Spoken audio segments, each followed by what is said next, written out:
All right. Well, I appreciate you joining us, Dr. Green. I'm going to be sharing this with our class and whoever else wants to wants to watch this as well. So I appreciate you coming and joining us now for a discussion on this incredible author that you translated, Shushu. My students are going to be reading this book in the next couple of weeks, and I'm excited to be able to introduce them to this work. But the introduction really is through you. So I wanted to first thank you for joining me.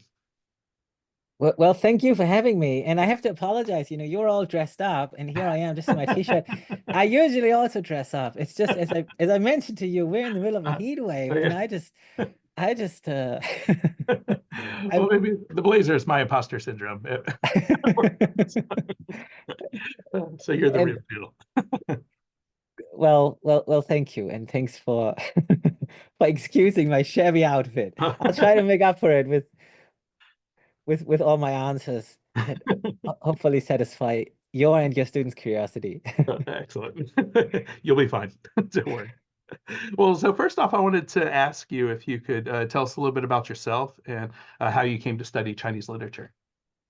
So I'm originally from Germany, Mhm. actually. I'm from a small town in northern Germany called Rendsburg, in just, south of the Danish border, very rural part of Germany. And, I grew up there, and, as a German, I was exposed to English and French and Spanish and, other European languages.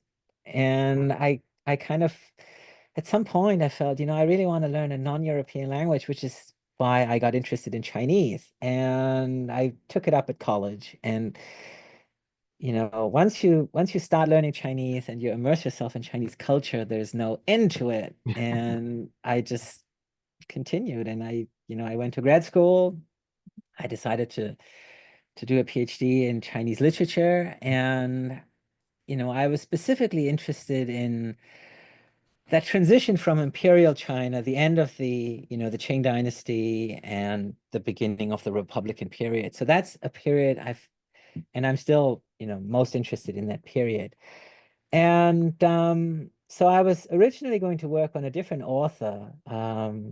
You mentioned to me earlier that you have Lu Xun on your Mhm. syllabus. So I wasn't going to work on Lu Xun, but I was going to work on his younger brother called Zhou Zuoren, who Yep. was also a very important intellectual of that period. In fact, I think he even rivaled his brother in fame and maybe even importance in the 1920s and 1930s. He was a professor at Beijing University. He was very influential in shaping a lot of younger intellectuals' kind of intellectual trajectory at that point. He wasn't a novelist. He wrote mostly essays and criticism. And he was very interested in Japan. He spent a lot of time in Japan. So I was going to work on him, but then during a seminar on Republican period literary journals, I came across Shushu. I was sort of just browsing, Uh-huh. and I think I found one of the stories that I translated, Ghost Love, and Mhm. I just started reading it, and I'm like, oh my God, this this is so different from anything else I've read of this period. And I think at that moment I was hooked. I just kept, reading his fiction from that period. And yeah, I changed my mind about my dissertation. I ended up writing a dissertation about him. And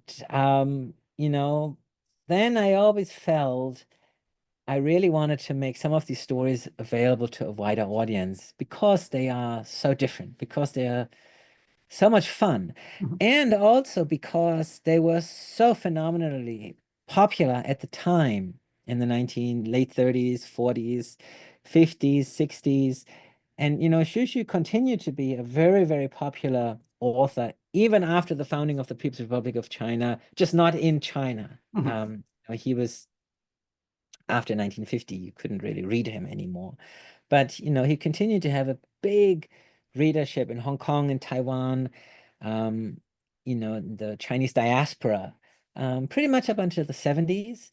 Also because so many of his works were later turned into movies, Mhm. into radio plays, into sort of, you know, um, soap operas, TV Mhm. operas. And then, yeah, and then at a later point, he he sort of, yeah, I guess he was forgotten even you know, in Taiwan and Hong Kong. But yeah, I kind of want, and you know, as a result, he has received very little attention in Western scholarship and translation, which is why I thought, hey, you know, I'll translate him. Yeah. Well, I know it might be difficult because you've done so much work with him, and I know from personal experience when you really dive into somebody that you feel, yeah, it's hard to wrap it up in just a few paragraphs. But can you give us a brief biography of Shushu, who he was, how he came to write, and what his life was like before and after the revolution?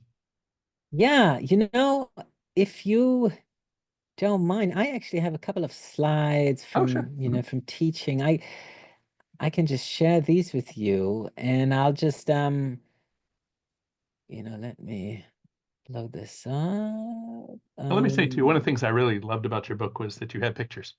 Oh, yeah, Yeah. actually, I was really grateful for the editor that they agreed to include them. Uh, Um, and you know, you have to cut me short if I just, you know, go on and on and on. I have a oh, no, tendency no. to do that.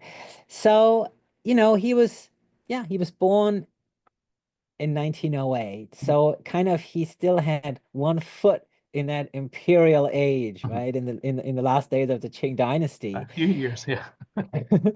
And you know, he died in 1980, so he really lived through that long Mhm. 20th Chinese 20th century, and Mhm. he experienced really, I think, a lot of those pivotal events.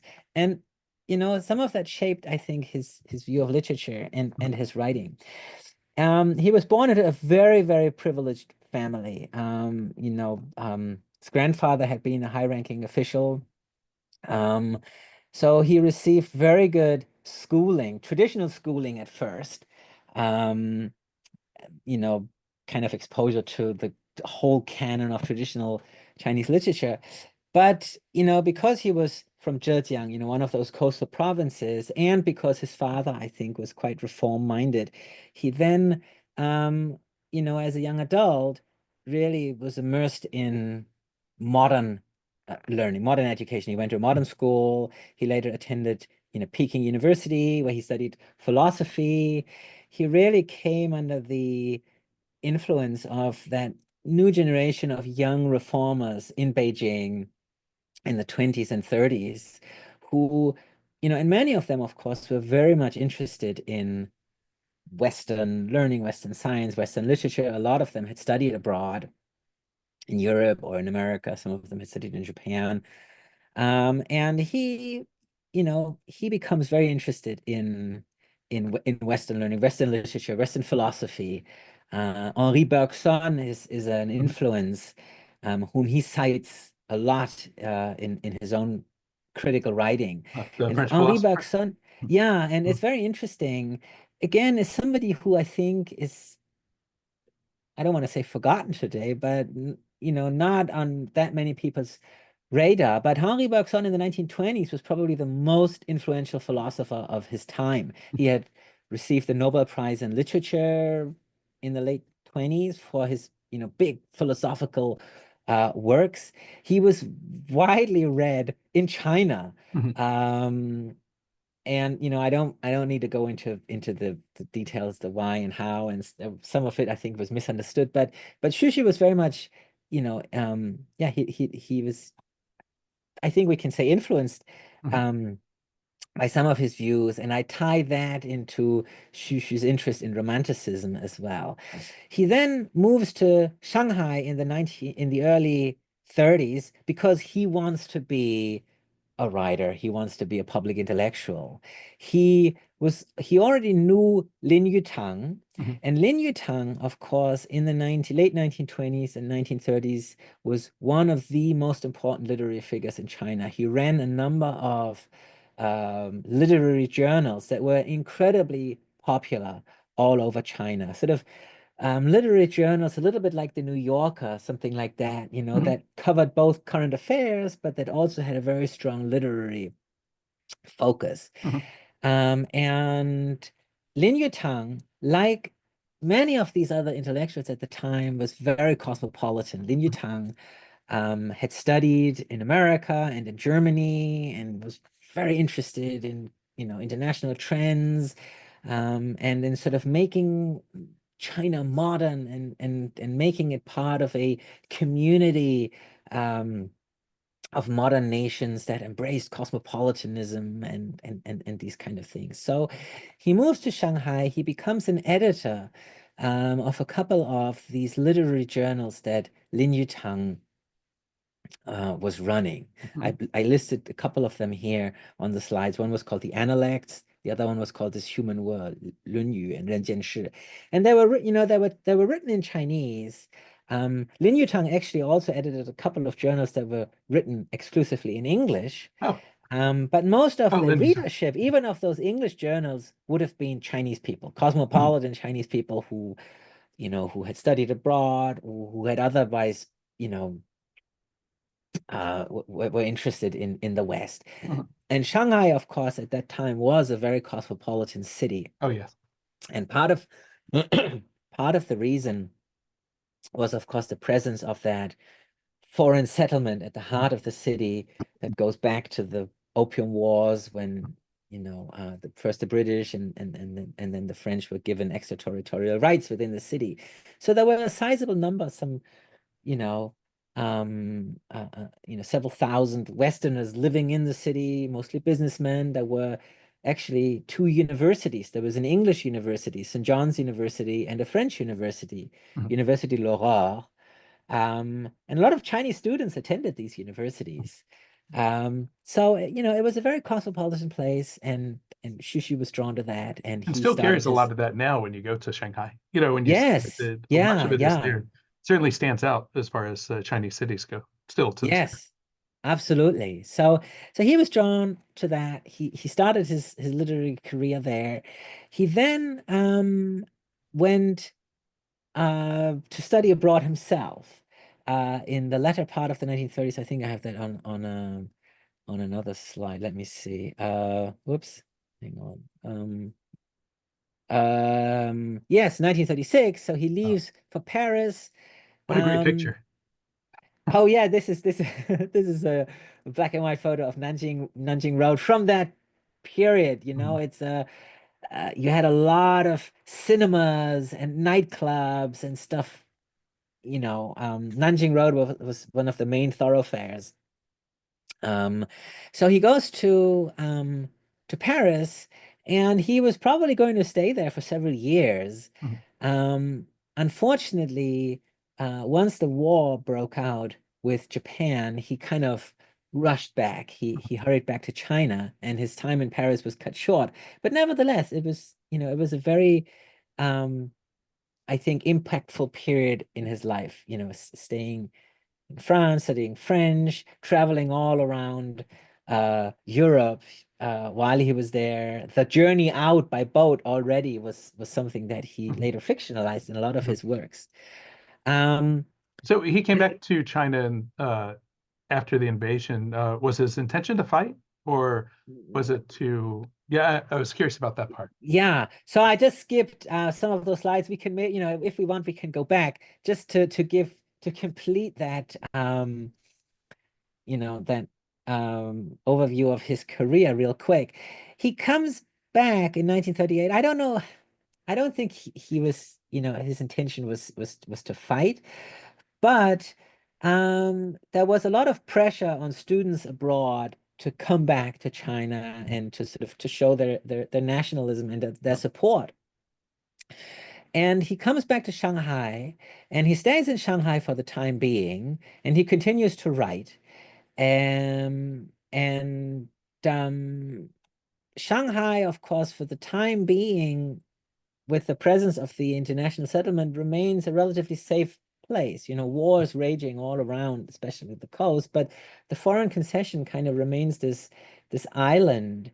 And it's only after Pearl Harbor that the Japanese then occupy all of Shanghai, and Mhm. even the international settlement then is occupied. The remaining foreigners, some of them are put into prisoner of war camps. And at that point, he also leaves, and he leaves for Chongqing, which of course was the capital of Republican China during the war years, far in the hinterland.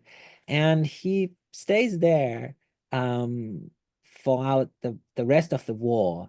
He in Shanghai, sorry, in Chongqing, he then publishes what is probably his most famous work. It's a spy novel called The Rustling Wind, Feng Xiao Xiao, which kind of chronicles the war years um, in Shanghai.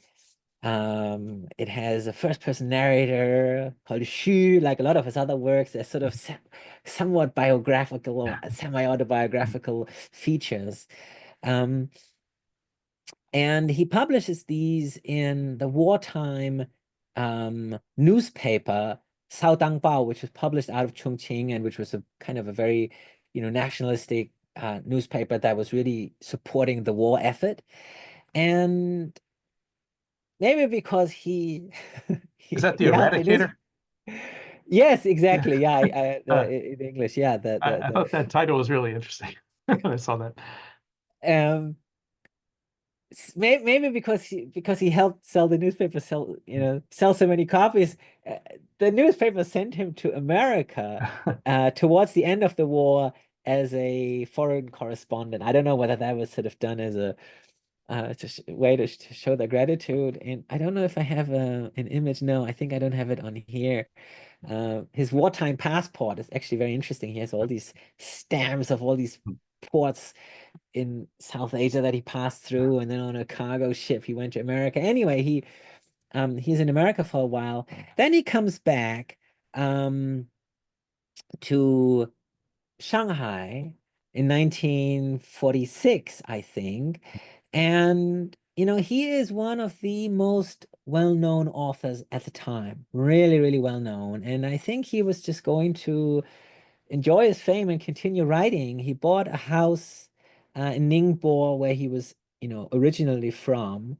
But then, of course, the Civil War erupts anew between the Republic, or the forces of Chiang Kai-shek, the KMT, and the Communist Party, the CCP. And eventually, of course, 1949, the CCP prevails, and the People's Republic of China is declared. Let me see if I have another slide just to continue the chronology. 1950. So he in 1950 then decides to leave China. He had actually just gotten married. His wife, his second wife, was expecting a daughter, and he felt that he should leave, at least temporarily, for Hong Kong, because he and his writing had become the object of criticism already, actually, during the 1940s by leftist and literary critics, Mhm. communist critics. But then his criticism just intensifies in the late 40s, and then 1950, and he thinks that he should leave at least for a while, and he goes to Hong Kong. And he actually never he was never able to return. He Mhm. left his wife and his daughter in China, thinking that they would either maybe be able to join him later, or he would go back, and that would never happen. He would never see his wife again. He did see his daughter once, just before he passed away in 1980. But so he went to Hong Kong. He stayed there. He continued to be a writer. He became an educator. He ended up teaching at a number of universities. He ultimately became the dean of humanities and chair of the Chinese program at Baptist University in Hong Kong. Here is a nice picture of him lecturing in the 1960s. Yeah, I He love that continues to teapot in the write. corner. He continues to write, and very important, he I think became a very important mentor to a younger generation of Hong Kong writers, and also Taiwan writers, by um, setting up a number of literary journals, a little bit similar to the ones he had worked for under Lin Mhm. Yutang in Shanghai. Journals that were very cosmopolitan, that introduced foreign literatures, and that gave a platform to younger writers. Mhm. Um, and yeah, and then he passed away in 1980. So that's sort of just a very quick overview of his life of the times Well, it's a very he was. fascinating life, and especially when you think of, as you mentioned, the year that he was born, just a few years before the end of the Qing Dynasty and the beginning of the Republican era, and then going all the way up until the death of Mao, and so the beginnings of the opening up of China under Deng, but also the when the fate of Hong Kong is also starting to be decided as well, which is tied in with a lot of that. So he does get to see so much of Chinese history unfold, during his lifetime. Yeah, and one of the things that really drew me to Shushu, was through the interviews that I'd heard from you, and then from the writings themselves, but also specifically his the cosmopolitan nature. I mean, we bring up that word a lot, in discussing him, but it's kind of hard to avoid. In the cosmopolitan nature of his work, and what stood out to me was that it felt very unique and very singular in a lot of ways, but I'm not sure if that's the case. So I know, Lin Yutang, was part of this, as well, and encouraging and kind of the voice of China, the spokesperson for China outside of China, in many ways. But with Shushu, that it seems very different. And am I wrong in reading it like that, or am I wrong to think that he is pretty unique as far as the content and as far as really the content and the style? I think you're right. Mhm, So, um, that I think especially Shanghai, but also, the Republican period was very cosmopolitan, mhm, at least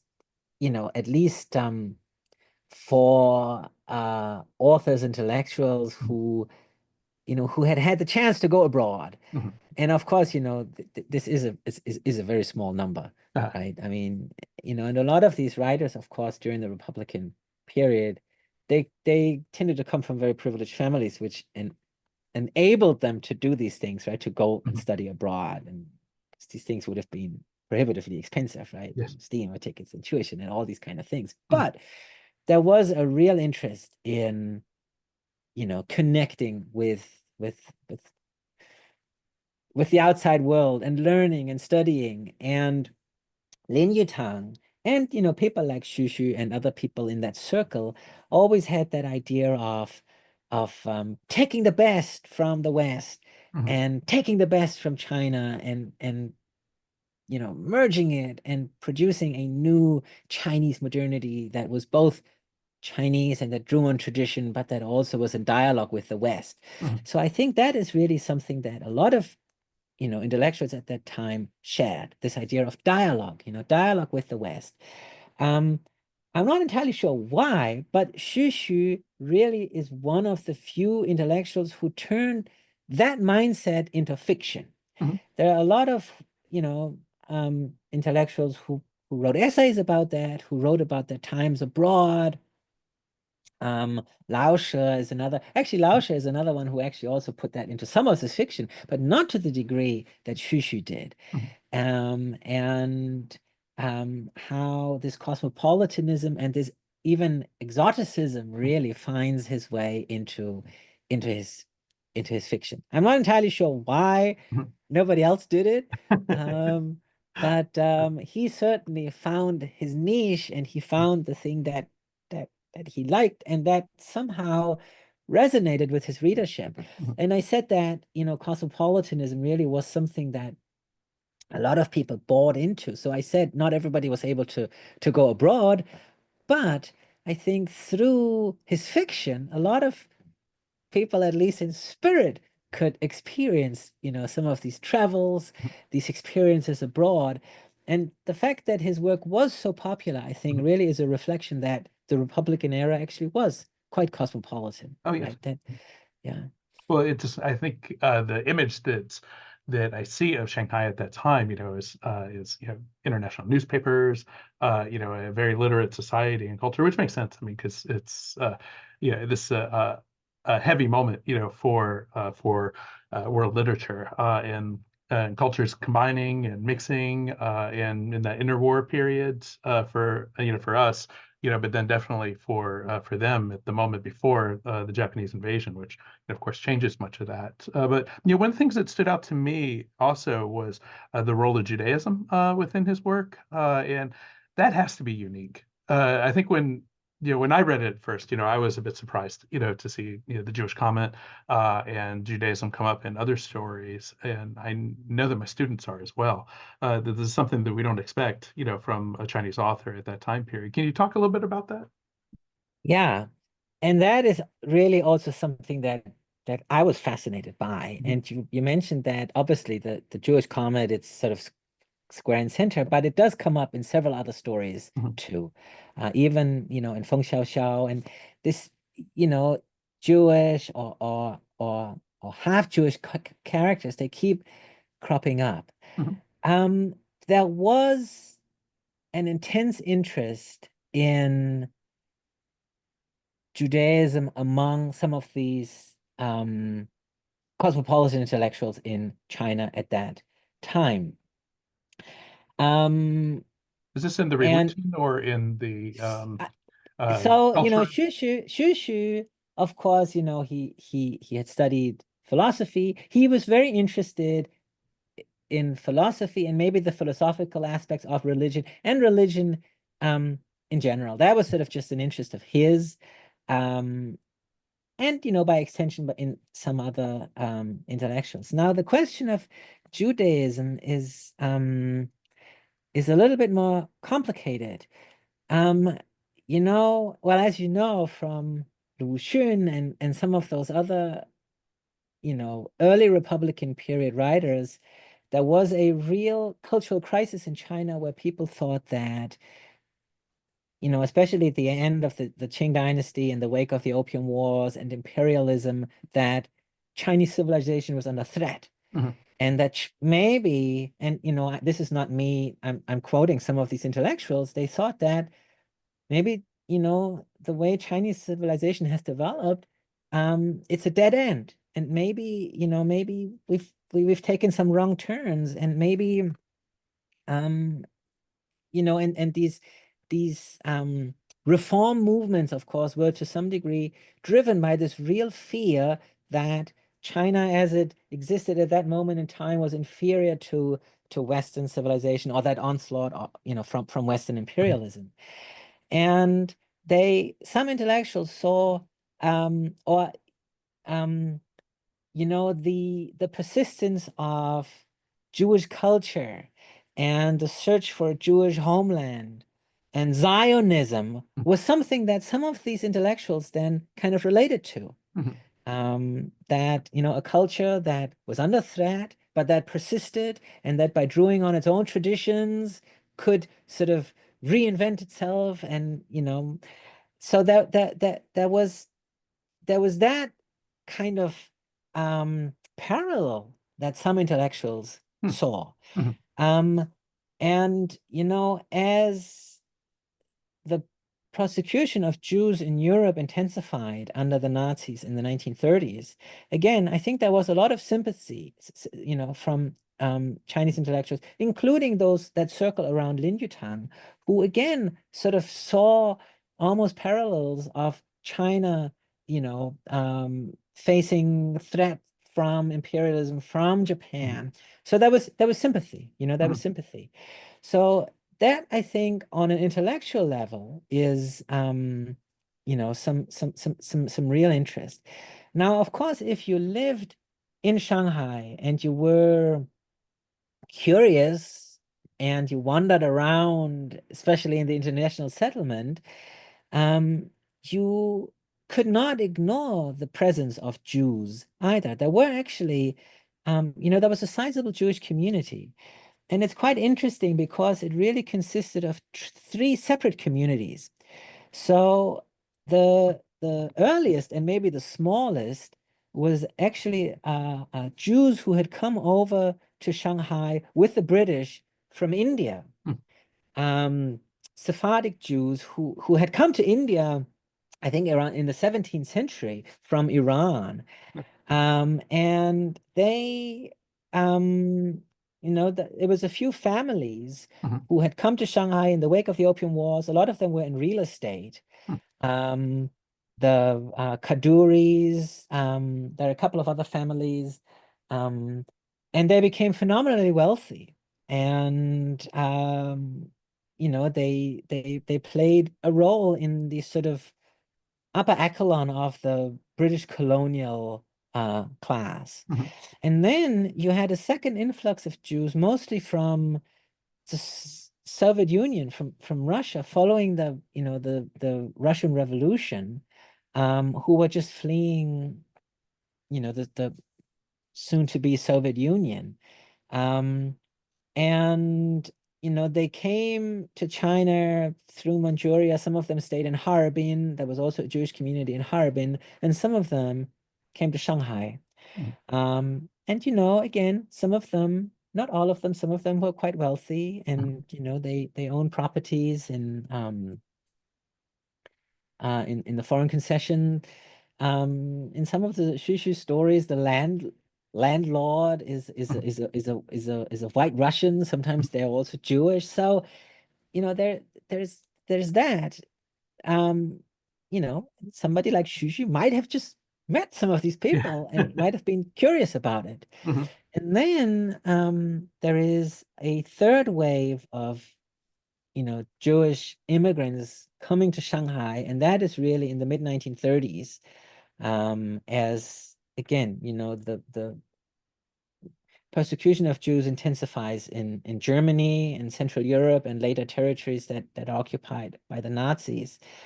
And Shanghai, of course, at that time was one of the only cities in the world where you didn't need a visa to disembark. Mhm. So if you had a steamer ticket to Shanghai and you arrived, Mhm. you you were there. Yeah. And so it of course became very difficult to leave Germany Mhm. after, I don't know, 1935, 1936. You needed an exit visa.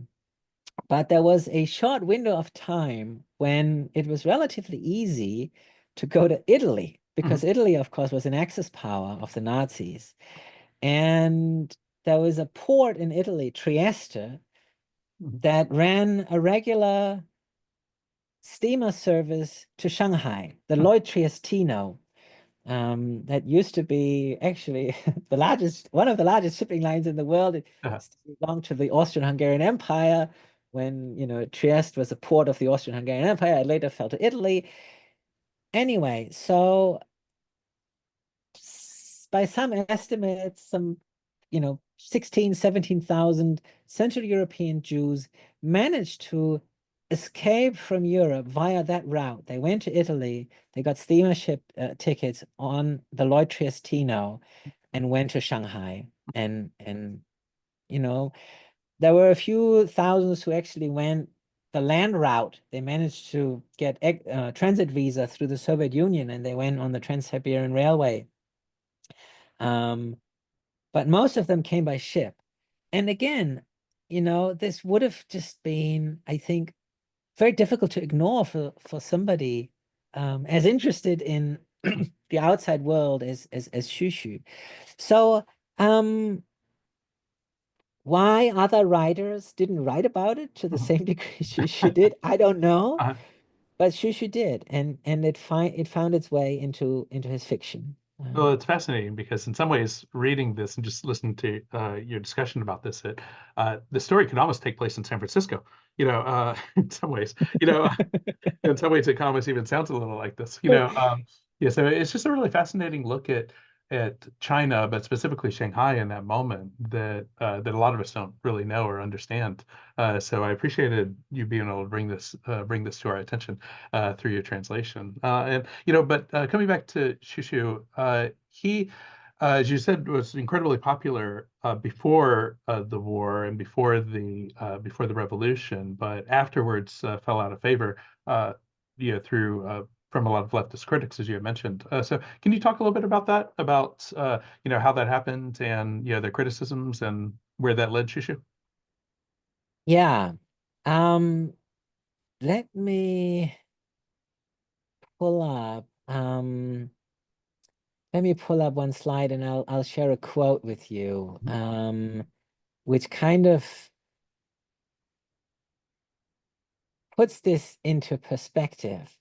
So, the story Ghost Love was really the story that put Shushu on, I think, the literary radar. He published that. It became a sensation overnight. It was published in one of those journals, actually, in 2 installments, Mhm. by Lin Yutang. And he then later turned it into, he brought it out as a book. He kind of enlarged the story a little bit, and he changed a little bit, and it went through, I don't know, 17 or 18 reprints. I mean, it somehow struck a chord. And there are, of course, a few elements to the story that kind of stand out. It's a love story. It's allegedly, well, it starts out by saying it's a ghost story. Of course, at Mhm. the end, well, we don't want to give away the ending to the students who haven't read it yet, but it has the word ghost in the title. And interestingly, Shushu in his early work actually wrote a lot of stories. I didn't translate any of those, but he wrote a lot of stories that had or that blurred the boundaries between reality and almost the supernatural. Mhm. So there are a lot of stories where you have figures, yeah, that kind of defy realism. Mhm. And sometimes, sometimes at the end of the story, we realize that the whole thing was just a dream, and a sorceress or a goddess that he encountered actually was just his imagination.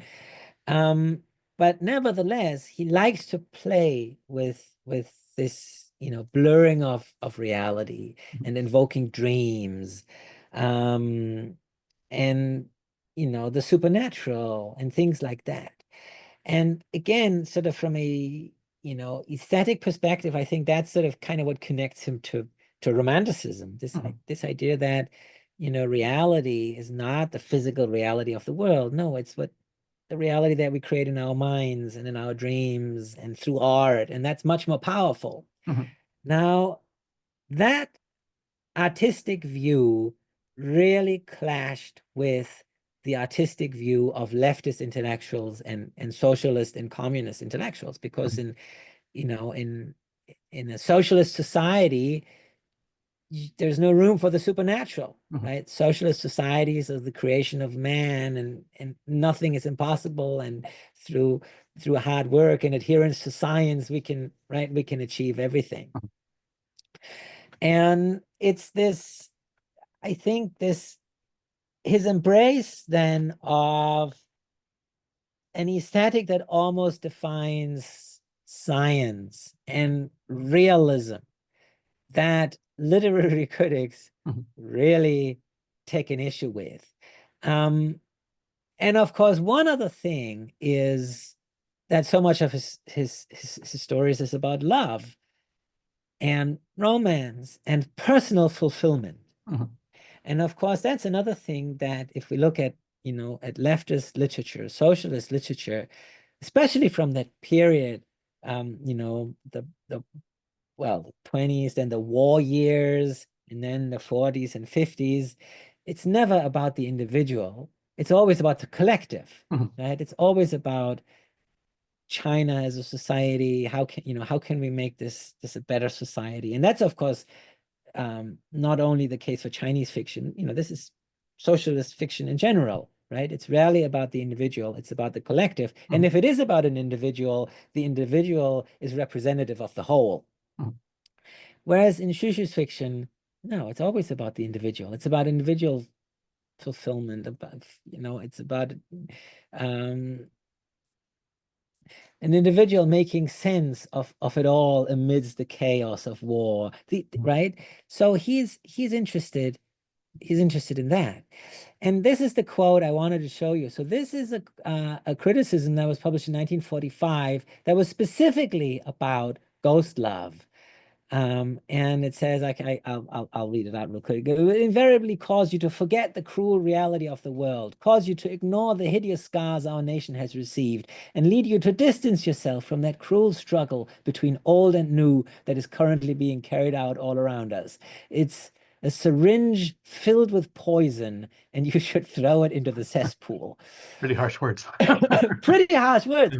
You know what's funny is that the first part, right? It will cause you to forget the cruel reality of the world, cause you to ignore the hideous scars our nation has received. She probably would agree with that. And he was like, Yeah. yeah, exactly. That's what I was trying to do, right? But in the context of this criticism, Mhm, this was, of course, exactly what a writer was not supposed to do, mhm, right? The role of the writer was to remind the reader of the injustices, right? First, of course, the injustices of capitalist exploitation and imperialism, mhm, and during the war, of the cruelties of the Japanese, and maybe later on of the KMT, right? Literature, of course, in the leftist context was always to be political. It always was meant to play a role. It was meant to support the revolution. It was meant to educate, the readership about the injustices of the system or of imperialism, and to essentially um, win them over mhm, into the revolutionary camp, right? And Shushu did none of that, mhm. and he wasn't interested in it. Well, I still see some of his writing, at least what I've read now, as political in that way too, but just not as not as prescriptive, as something from the Cultural Revolution or something, where Yes, the yeah, more socially political, yes, absolutely, Mhm, absolutely. That's a really great comment that you're making there. All of these writers, including Lin Yutang, of course, they were all patriots. yeah, They all loved China. They all wanted the best for China. mhm, Um, and of course, they were all political, mhm. right? Being apolitical in 1945 That would be also difficult. was a political act, Uh, right? So yeah, uh, I think he just was on the other spectrum of, that political divide. mhm, Now, some of it will have had to do with his, experiences abroad. While he was in France, he read about the Stalinist purges going mhm, on in the Soviet Union. And like so many intellectuals who had come of age in China in the 1920s and 1930s, he sympathized with mhm, socialism at some point, and he was drawn to it and he was interested in it. But I think he very quickly became disillusioned in the political realities of socialist states, mhm, the Soviet Union, and you know, I think he said that many times in his own critical writing, that realism and social realism as a literary art form was just not something that he was interested in. mhm, And he distanced himself from that. And later on when he was in Hong Kong, he did become quite openly political. He actually did write some political fiction in which he, quite blatantly was critical of some of the developments that were going on in China at the time.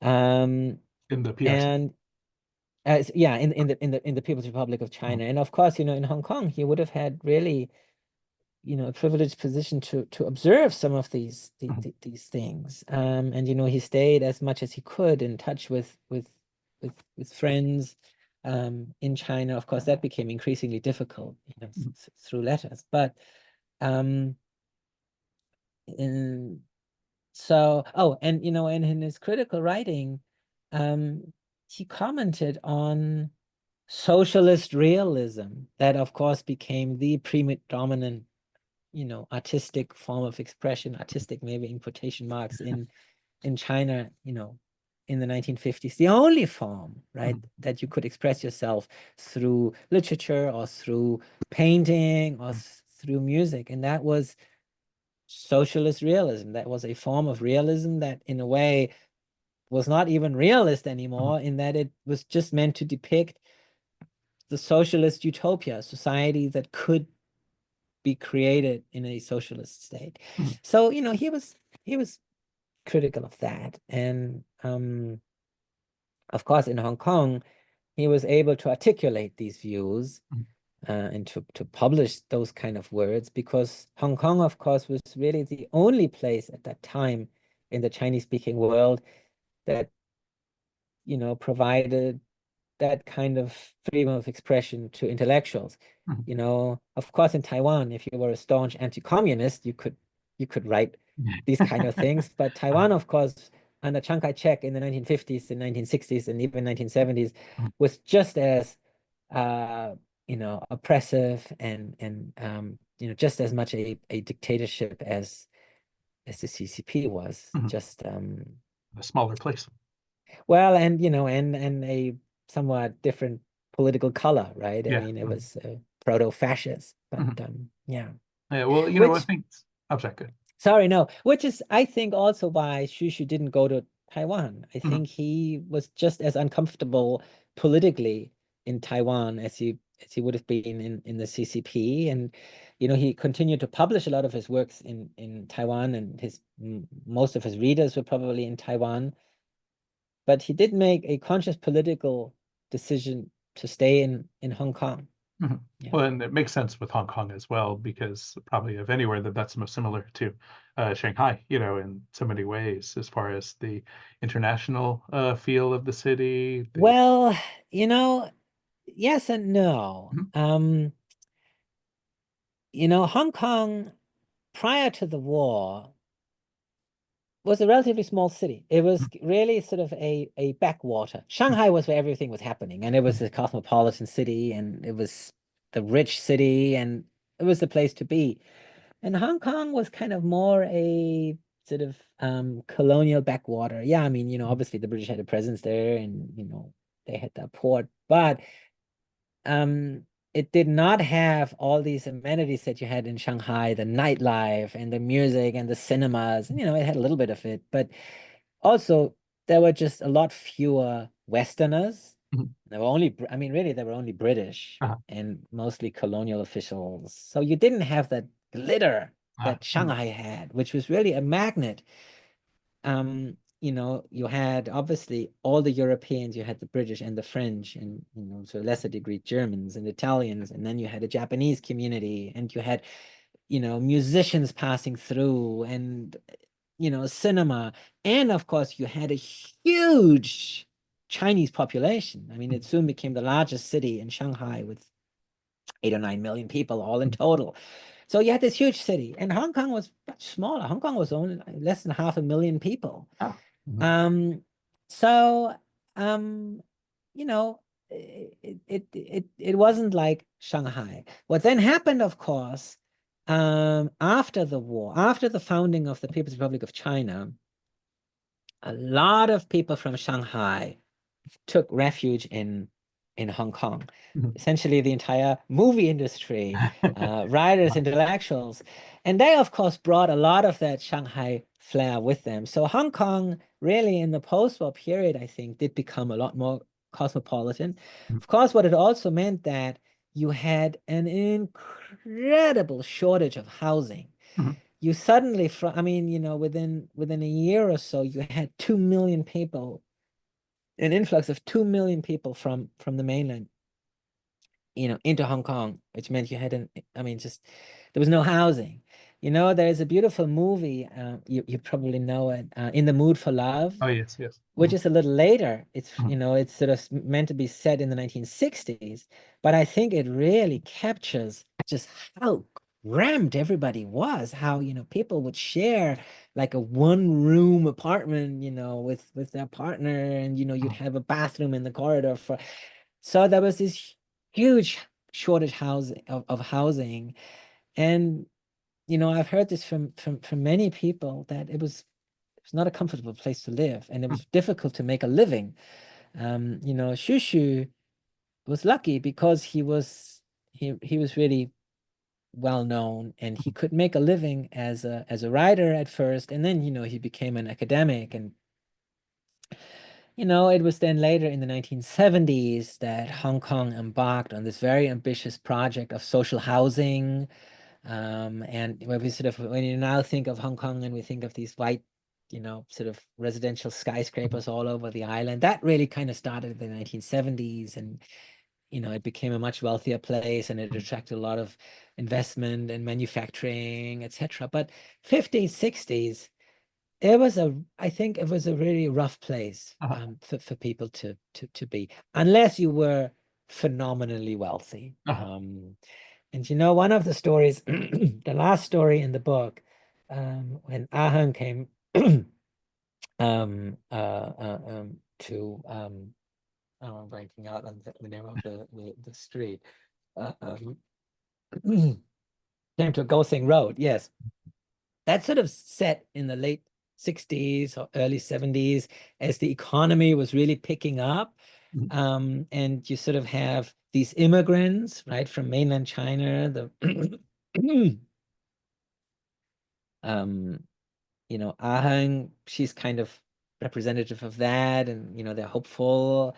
And of course, she works for a family that is really, really, really wealthy, and they Uh-huh. have a beautiful house somewhere on the hills of Hong Kong Island. But yeah, I think a lot of people struggled. Mhm. Well, how did he deal with exile? Um, so he was a reluctant exile. As I Mhm. said, in 1950, he went thinking that this was just going to be for a few months. Mhm. And he would go back, and then he wasn't able to, and it became a reality for him. And he had to make it work. And he didn't speak, for example, Cantonese, which Mhm. of course was the predominant language in Hong Kong. And he he wasn't particularly happy. I don't I mean, he made Hong Kong his home. He Mhm. married again. He had another daughter in Hong Kong. He became an academic. He Later on he was able to travel. Mhm. It's kind of interesting. So he was married multiple times. I think he was married 3 times. And the first marriage was sort of an arranged marriage when Mhm. he was still very young, even before he went to Europe. And there were 2 children out of that marriage. And then he married again after the war, Mhm. you know. Um, and right, he was going to settle down in that house that he had bought in Ningbo, and his wife was expecting. And then he went to Hong Kong, and he never saw that wife again. And he only connected with the daughter shortly before he passed away. So 30 years later, Yeah. daughter was 30. Wow. And then he had another, he married one last time in Hong Kong, and there was a daughter also out of that marriage. And I actually know her quite well. She lives in the Bay Area. Oh, wow. Yeah. Um, and so the son from the first marriage, he's the oldest. He was kind of close to Shushu, and when the political situation following the war between the KMT and the CCP intensified, and it became, I don't know, it became clear that, I guess already starting in 1947, the KMT started to withdraw some of his resources to Taiwan. He Mhm. wanted his son to be safe, and his son actually went to Taiwan with a traveling theater troupe. It's like a wild story. And he sort of entrusted him with Lin Yutang. He spent a lot of time with Lin Yutang and Lin Yutang's family. But he basically went to Taiwan on his own. I think he was 15 or 16 at the time. And then he stayed in Taiwan. And Shushu, he would travel regularly to Taiwan, and he would see his son and his friends and Lin Yutang. He stayed very close friend of Lin Yutang's all his life. So, I yeah, he was okay, Mhm. but of course there was also, I think, a lot of pain, right? The fact that he left his wife and his daughter and everything he loved, right? His fame, his Shanghai, the Republican era, all of that, was cut short Mhm. in 1950. Well, I like how Um, you describe that in the bio or in the article at the end of the book, where that it might hint towards some of his nostalgia that comes yes, next. yeah, It's constantly reaching back, for a China that's not there anymore. absolutely, yeah. And since I already showed you some of the slides, I wanted to show you one other image, which is kind of, and you mentioned the idea of nostalgia. This is really interesting. So here on the right is a book cover that he designed. He designed most of his book covers himself. Mhm. And this is from a short story collection from 1964. And it has an image, the image is a painting by Marc Chagall, Mhm. um, a famous Russian surrealist painter who became an exile for all of his life. After the revolution, he ended up in France and in Paris. And then when, he was Jewish, once the France was occupied by the Nazis, he came to America. And, his painting, all of his painting is imbued, with nostalgia for his the shtetl, the place in Russia that he grew up in and where he met his wife, and that place that was gone, Mhm. place that had disappeared, and the traditions and everything he knew, and it lived on in his painting. And I think, Shushu, I haven't found any direct references to any of this, except for the fact that he chose an image from Chagall to put on his short story collection. That must have so resonated with him, and this shared pain of an exile, and maybe the desire to capture some of what was so dear to him and that had disappeared through his fiction, Mhm. and to capture it for himself, and maybe for other people like himself who had been caught up in this historical turmoil that China found itself in the middle of the 20th century. Yeah. War and revolution and upheaval and Mhm. becoming refugees and not seeing family members ever again and all that pain. So yeah, I think we find it in his work, Mhm. and we find it, I think especially in those two stories in the middle of the collection, um, you know, um, uh, Bird Talk Mhm. and the All Souls Tree. I Mhm. think in Bird Talk it's maybe not quite as obvious. I think it is there, and I think it's Uh, what drives the story. Of course, in the All Souls Tree, it's there for everybody to see, right? The story is about this couple that is separated by the Civil War, and their romance endures, defying the distance and the political divide. And then, of course, again, I don't want to spoil the story for anybody who hasn't read it yet. uh, There is again that supernatural element. mhm. And as with so many of Shushu's stories, it's not technically a ghost story, because whether or not there is a supernatural element is left to you and me and the reader. Uh-huh. If we want to believe it, Mhm. it's there. If we want to say, well, this is all just a coincidence, and you know, yeah, then it's there too. But um, yeah, I think it's a beautiful story. Mhm. Um, precisely because it leaves the door open. Yeah. There's a lot of good art does. Right? Well, I have just two more questions for you. One is on more of a personal nature. So, as somebody who has devoted an incredible amount of your research on Shushu and your intellectual life on Shushu, how's it feel to bring him to a broader audience, to translate his work and to just to share him with the world, English You speaking know, world? that really it really means a lot. And I cannot tell you how happy I was when I received your email and how surprised I was, and that you're reading, these stories with your students. I think it's really wonderful, and it's gratifying because um there are so many, obviously there are so many Chinese writers who nobody will ever read just because, they haven't been translated. And Mhm. it's still, I mean, obviously there is more being translated now, but um a lot of it still, and will forever remain untranslated. And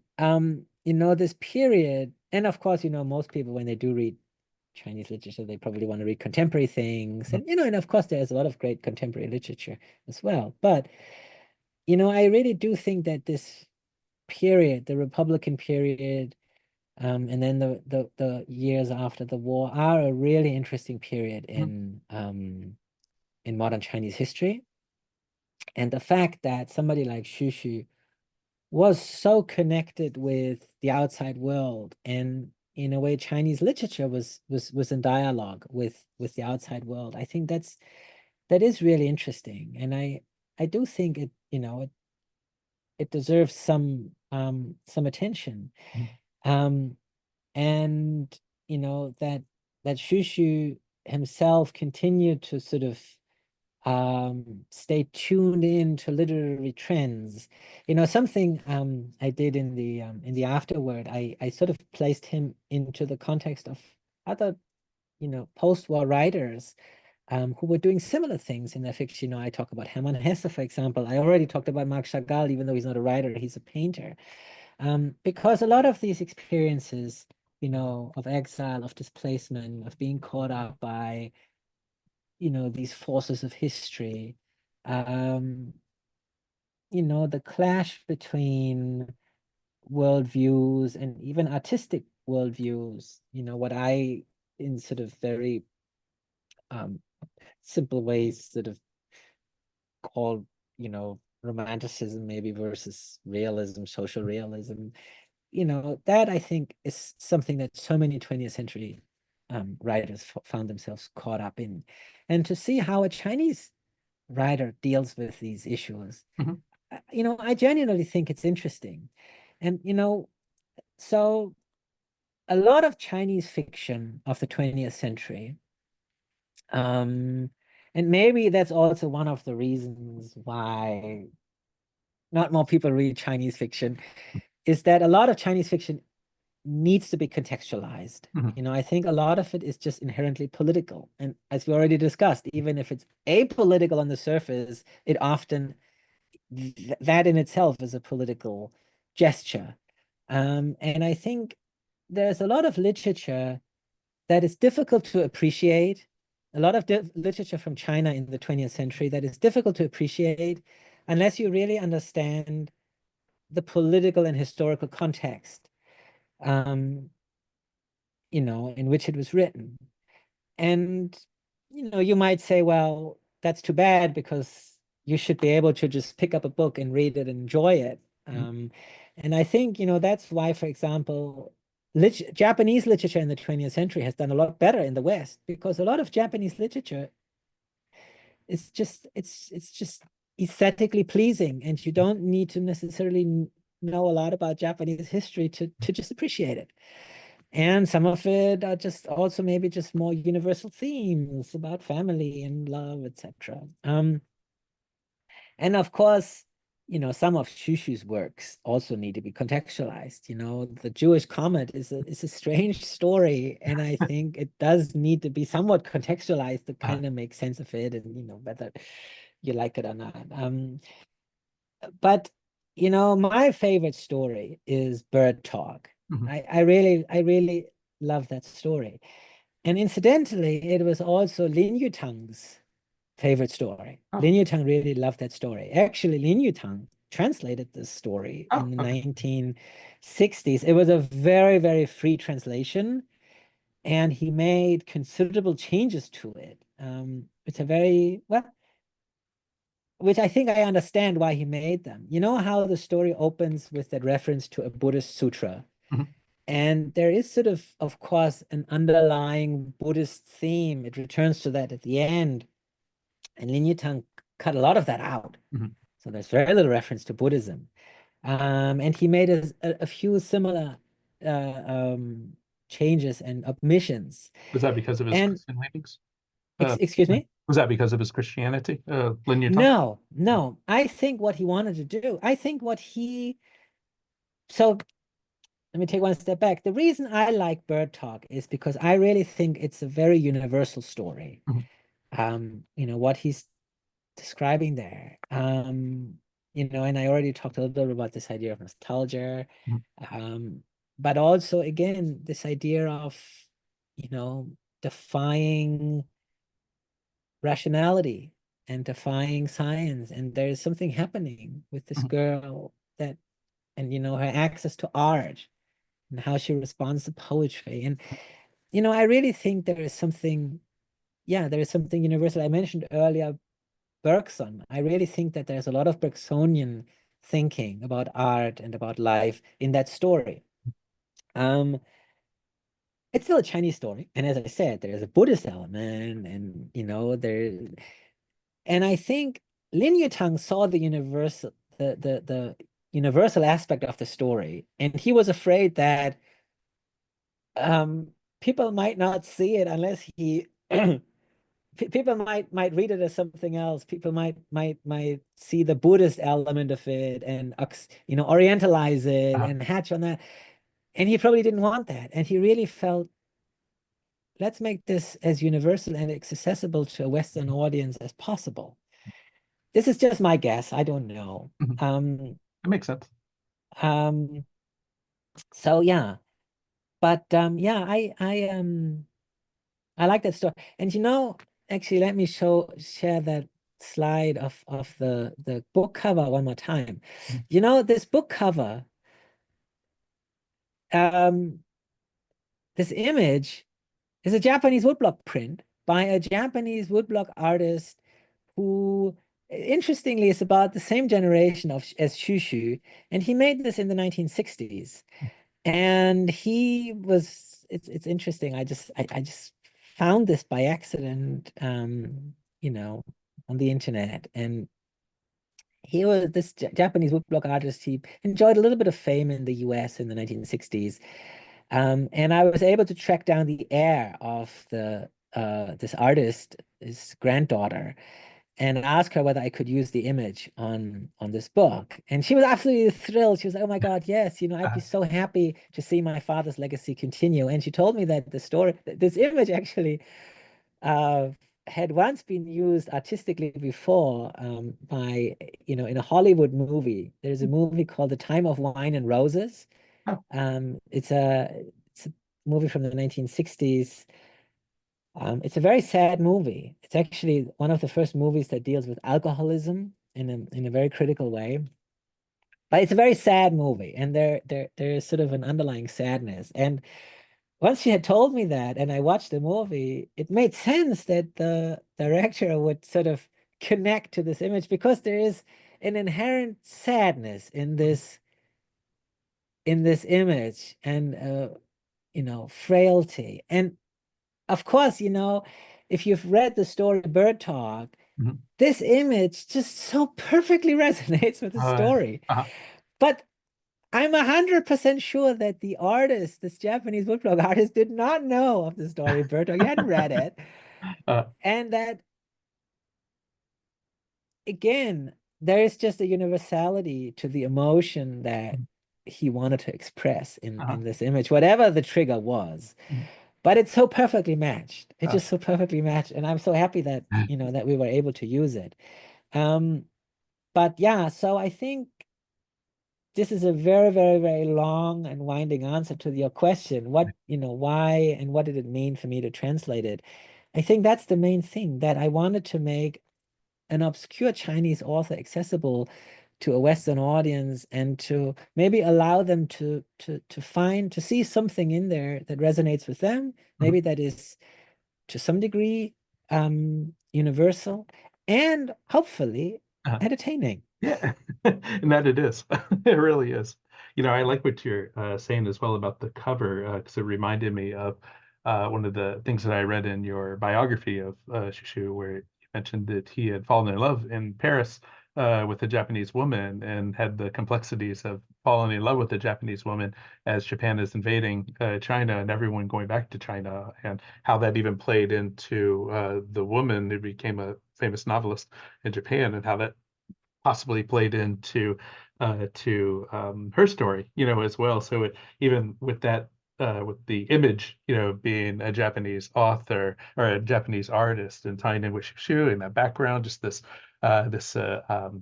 dualities were really just a worldliness, of Shishu comes in. That's wonderfully put. Yeah.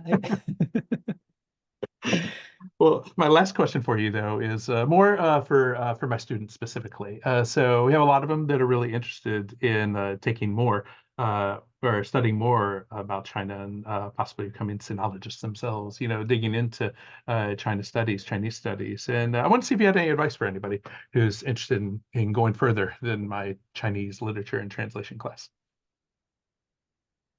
In terms of kind of recommendations what to read Oh, I know what to read. or Or just yeah. What would you if somebody came up to you and said, "I'm interested in studying Chinese literature more. What should I do?" oh, good. So, you said earlier that an earlier version of your syllabus included a lot more and kind of, dug into the history of Chinese literature. Going back to the Han Dynasty up Going into back to the Han Dynasty, and Chinese literature, of course, is very long and there's a lot. And not everything is equally accessible. You know, in the story, The All Souls Tree, the narrator makes reference to a work called The Dream of the Red Chamber. Mhm. Um, the female protagonist, yeah, she sort of kind of compares herself to this tragic character from, and that's kind of interesting, just because, there's a reference that every Chinese reader, like, yeah, would immediately catch on, because this work, The Dream of the Red Chamber, is the most famous Chinese love story, tragic love story there is. Of course, it's much more than that. It's one of the great novels of all times. It's a 17th century novel, and it has been beautifully translated. I think it's 5 volumes. And the first volume is actually not called The Dream of the Red Chamber. It's called The Story of the Stone by Cao Xueqin. Um, yeah, The Story of the Stone, aka The Dream of the Red Chamber. And there are lots of different translations, but that translation came out by Penguin Books. That's really a beautiful translation, and it also has a lot of footnotes and it contextualizes it. Um, that is just a wonderful. If somebody's really into just reading and wants a big work, Uh, that is quite accessible.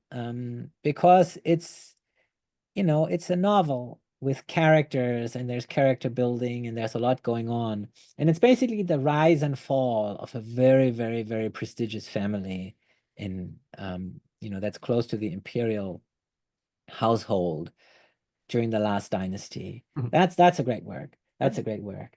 Um, Now there's other, you know, pre-modern Chinese fiction that's kind of fun. The Journey to the West, Mhm. also known as Monkey. There's a beautiful translation by Arthur Waley. That's Mhm. something that's kind of accessible. It's also a Buddhist novel. I'm trying to. But these are pre-modern works. If somebody wanted to read more 20th century um, fiction, oh, I mean, you've already mentioned Lu Xun. Of course, Lu Xun is great, but again, it's maybe not.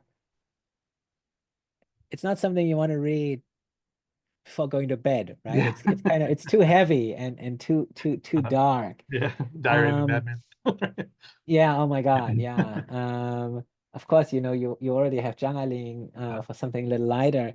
You know, oh, actually, there is a writer called Sun Mao, Mhm. who was a Taiwanese writer.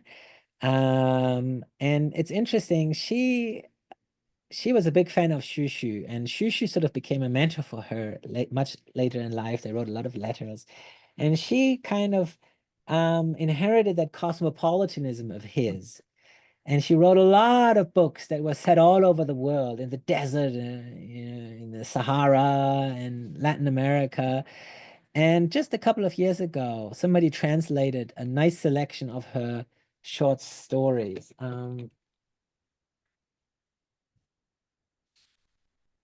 Um, I forgot the name of the translation. But the author, I can put it into the chat.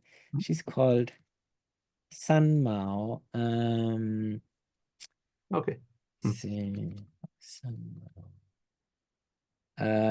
Um, uh, yeah, I And she's I from forgot. Taiwan. She's from Taiwan. Mhm. Yeah. Well, she might have been born in mainland China. Her father was, a very high-ranking government official who would have come over with Chiang Kai-shek. Mhm. Um, oh, the stories of the Sahara. Yeah, that's what the translation is called. The Okay. stories of the Sahara. That's kind of fun. There is another great writer from Taiwan, um, called Bai Xianyong. Bai Xianyong. And he, again, is somebody who was actually born in mainland China. His father was a very high-ranking general in Chiang Kai-shek's army, and they came to Taiwan.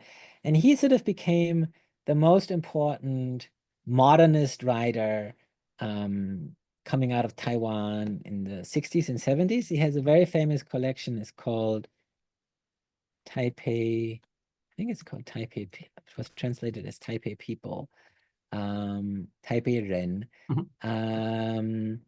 And then he also wrote, and he was gay, and he actually wrote, after his father had passed away, Mhm. what became pretty much one of the first, gay novels in Uh, Chinese. uh, It was translated into English as Crystal Boys. mhm. I'm saying this, this Oh, is on my mind now because just last week, I don't know if I mentioned this to you, we had a big oh yeah, I think I did, a big mhm. literary event with Howard Goldblatt, Mhm. Oh, yes, yes. who he is the most, I mean, he is the most important translator of Chinese language literature of our time. He has translated over 50 authors, Uh, and he's actually a graduate of San Francisco State. uh, And he taught at San Francisco State for a decade in the 1980s. And he was Bai Xianyong's translator. He was, of course, also Mo Yan's translator. Mo Yan, mhm. the Chinese writer who got the Nobel Prize in Literature. Um,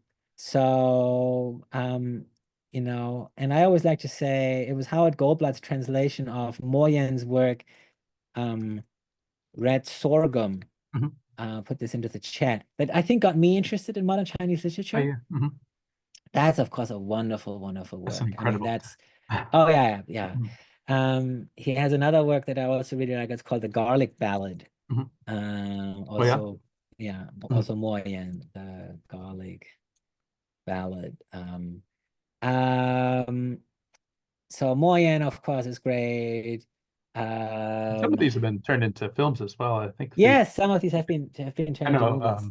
the red sorghum, but also the other one you mentioned. I just learned about the other day.